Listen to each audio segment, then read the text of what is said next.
Moi, je dirais plutôt trois moments très importants depuis mon arrivée ici.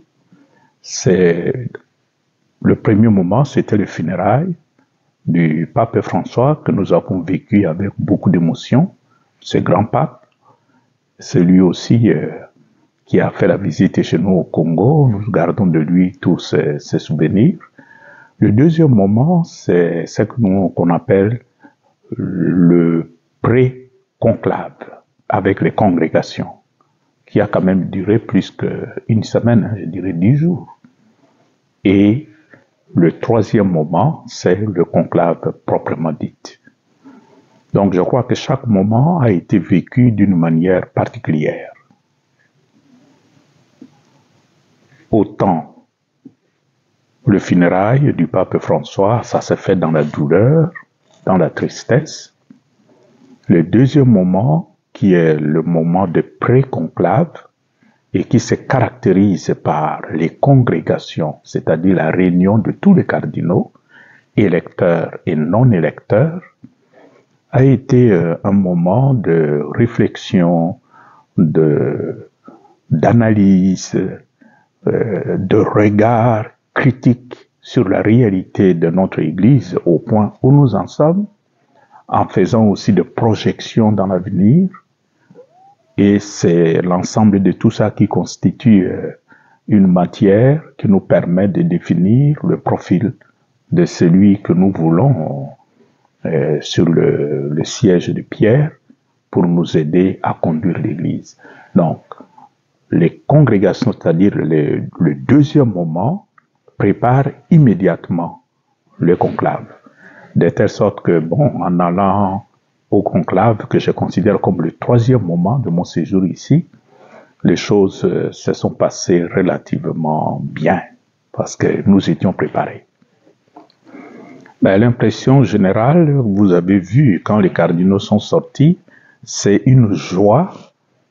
Tout le monde était satisfait du choix de ce pape, le pape Léon XIV, parce que devant Dieu, et c'est pour cela que nous avions prêté serment, et devant notre conscience, nous étions arrivés à cette intime conviction que le profil que nous avions défini correspondait, celui parmi nous qui correspondait mieux à ce profil, c'était lui. Et vous avez vu, en moins de 24 heures, les cardinaux qui sont venus d'horizons divers. Cet élément-là, je crois, il faut prendre en compte. Ce sont des cardinaux 133 venus de 4 coins du monde qui ne se connaissaient pas. Parce que depuis que moi je suis cardinal, ça fait quand même maintenant 5 ans, nous avons eu le collège des cardinaux seulement une seule fois. C'était pour traiter de prédicate et évangélium. Mais tous ceux qui ont été nommés après nous, on ne les connaissait pas. Mais imaginez qu'en 2 semaines, nous avons réussi à fraterniser, à nous connaître, à échanger, et dans nos échanges, à dégager un consensus sur le profil du cardinal qui correspond le mieux aux priorités actuelles de l'Église, aux grands défis actuels de l'Église. C'est là que je dis, l'Esprit Saint était avec nous.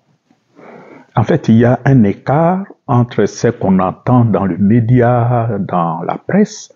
On dit l'Église est divisée, il y a les conservateurs, il y a les progressistes. Ces catégories-là n'existent pas quand les cardinaux sont entre eux. Et la preuve, c'est ce que nous venons de vivre.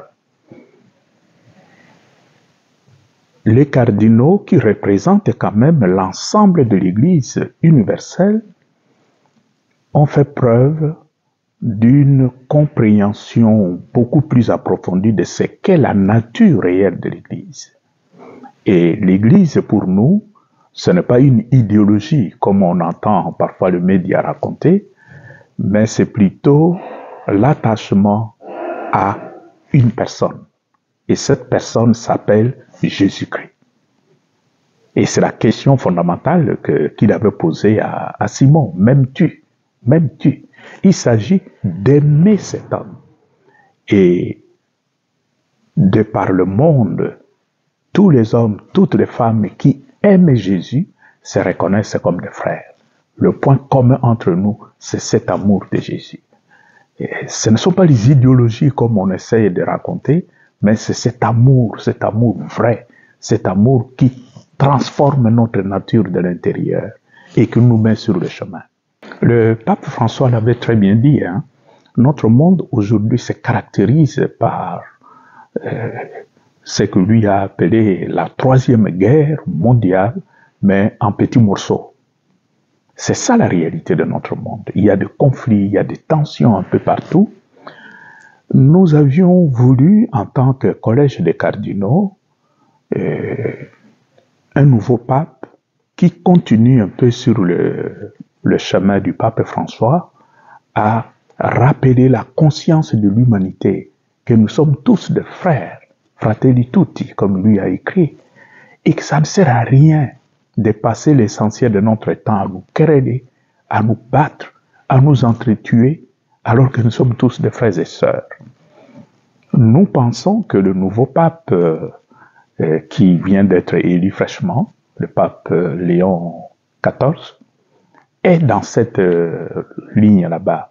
Vous avez entendu ses premiers mots hier sur la paix, la nécessité de nous engager tous sur la voie de la paix.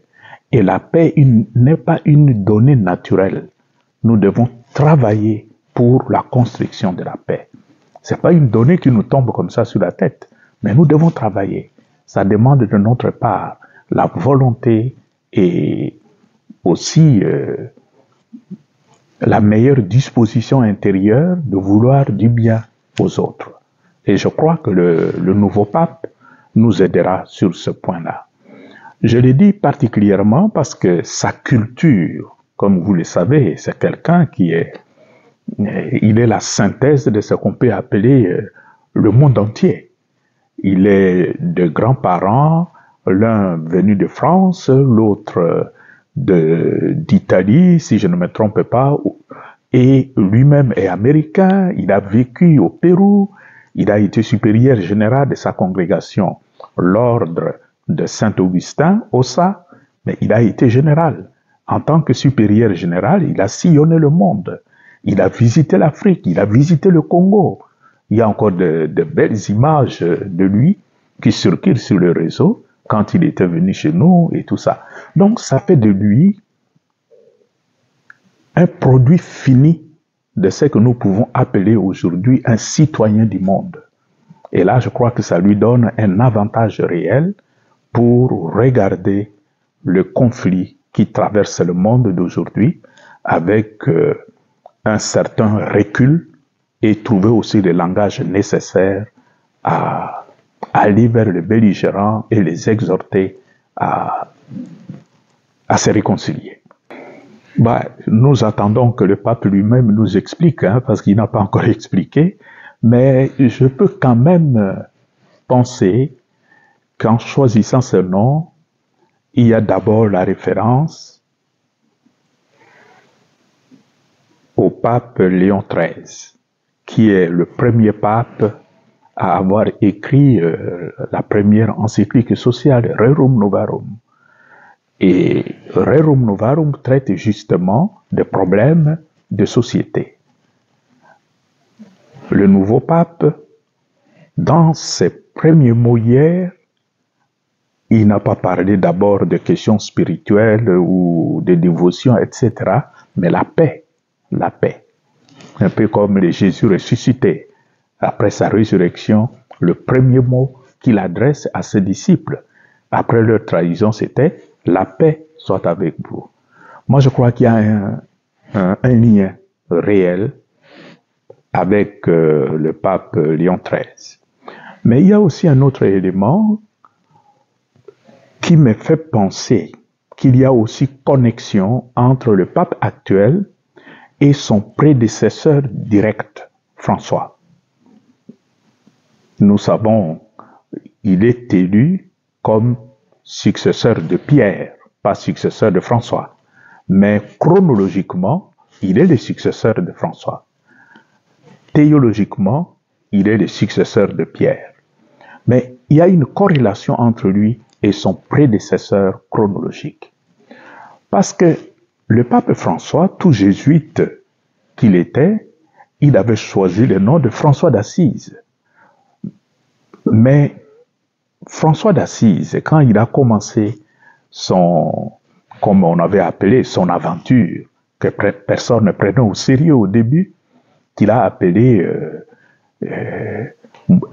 mouvement des frères, de la minorité, etc., le pape qui l'a encouragé et le pape qui a donné la bénédiction à François pour qu'il aille de l'avant avec son mouvement, c'était le pape Léon XIII.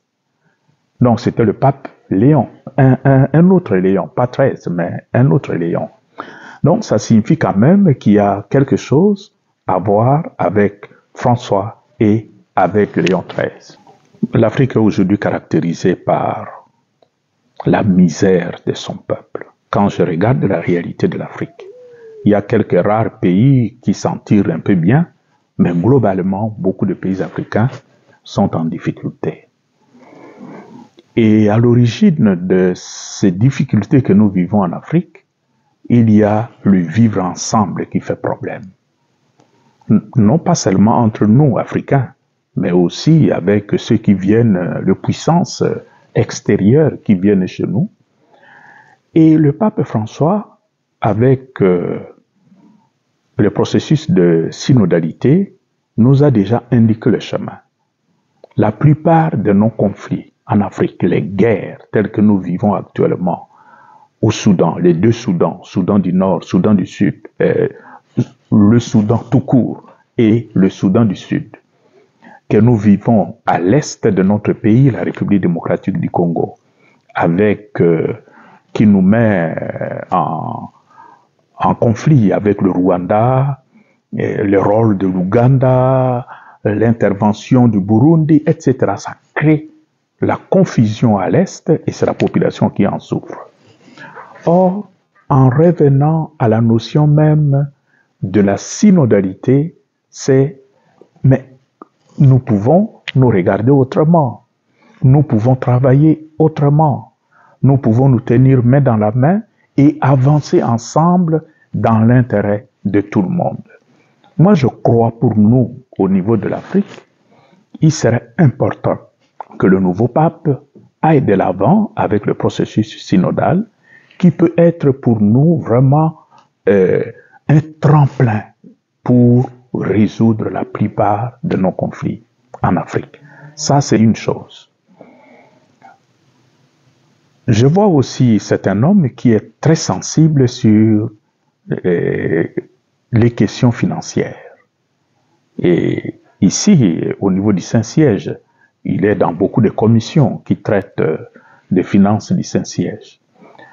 Et c'est le pape François, quand il a commencé la réforme de l'Église, qu'il considérait comme le mandat qu'il avait reçu du dernier conclave.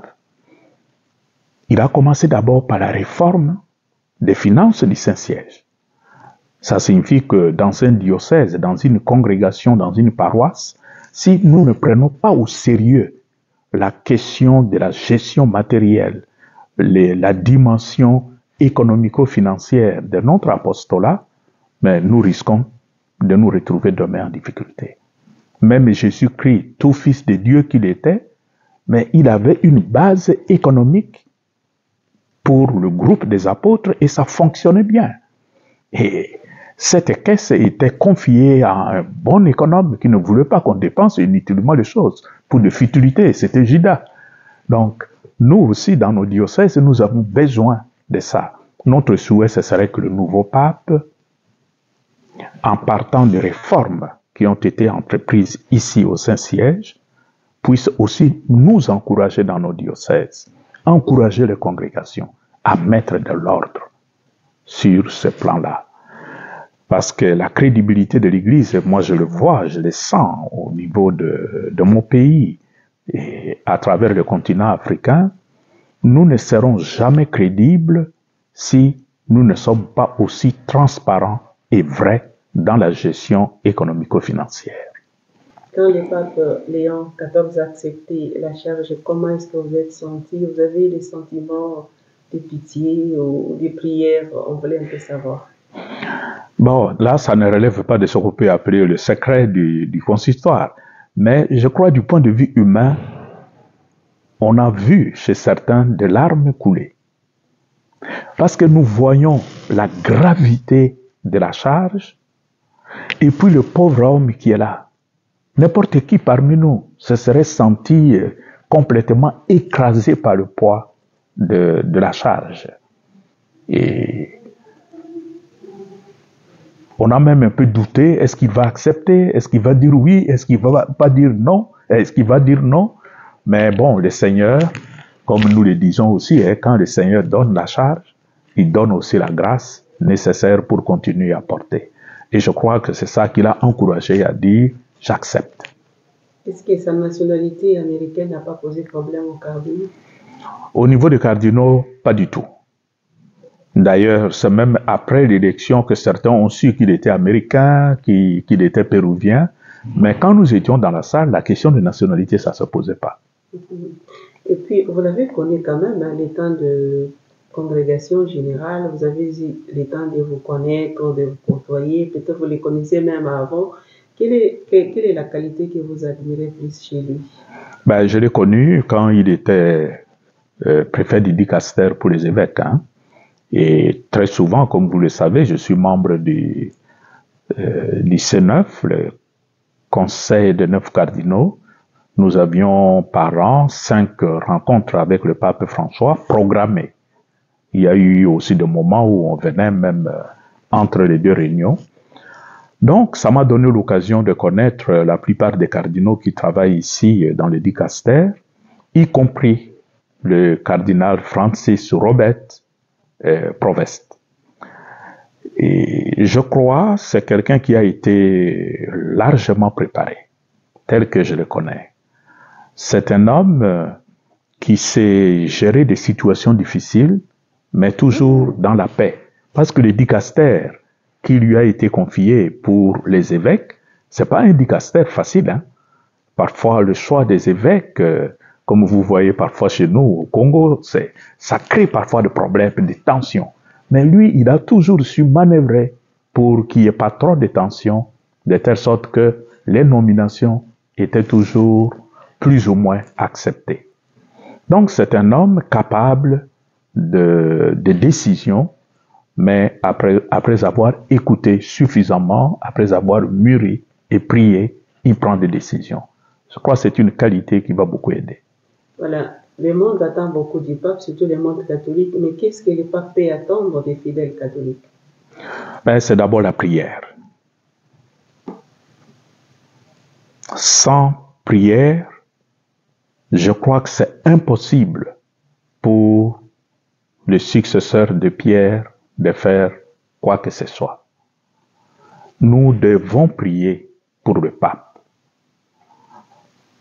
Dans le canon de la messe, nous le faisons déjà, mais je crois qu'on peut aussi prier en dehors de ça. Il a besoin de nos prières.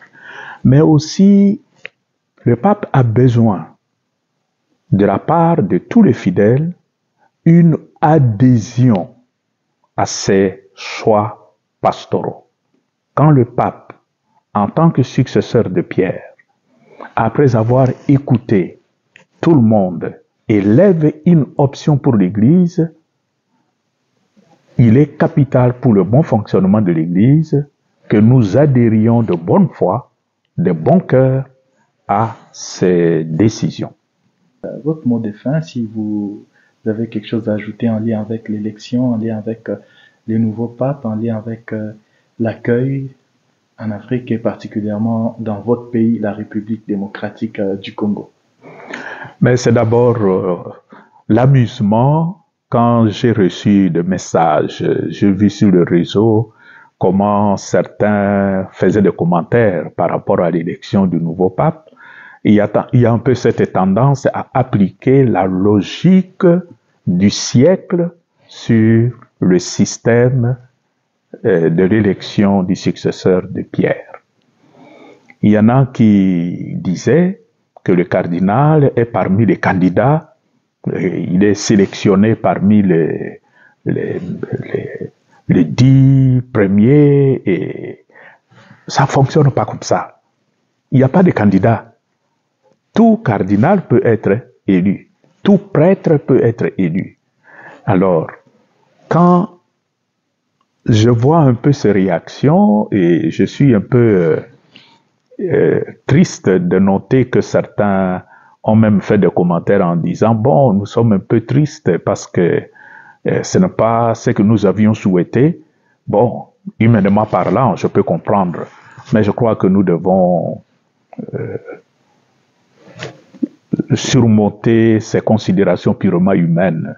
Le choix du successeur de Pierre s'est fait d'abord par l'Esprit Saint lui-même.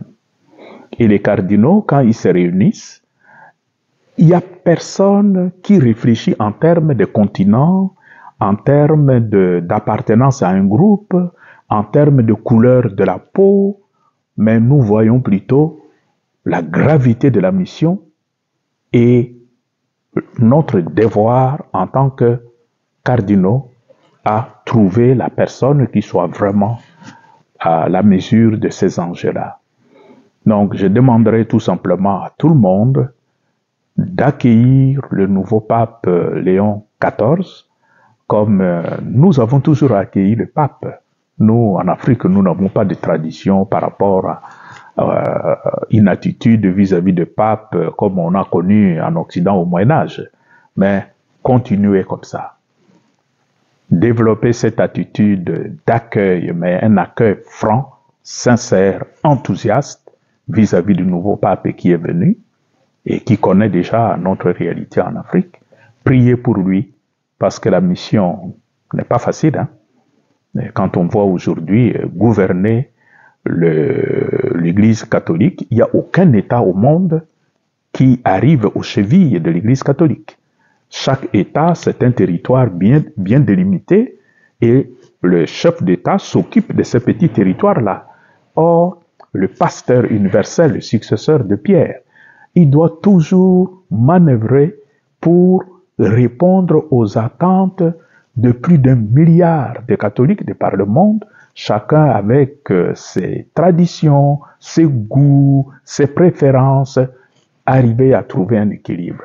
Voilà pourquoi je demande à mes frères et sœurs africains de prier pour le successeur de Pierre, afin que le Seigneur lui donne la lumière, la grâce, la force intérieure de continuer son travail qui est essentiellement la confirmation de tous les fidèles dans la foi. Ça, c'est d'abord pour cela que Pierre est là. Confirmer les fidèles. Mais en même temps, manifester cette miséricorde envers l'ensemble de l'humanité. Pas seulement envers les catholiques, mais envers l'ensemble de l'humanité.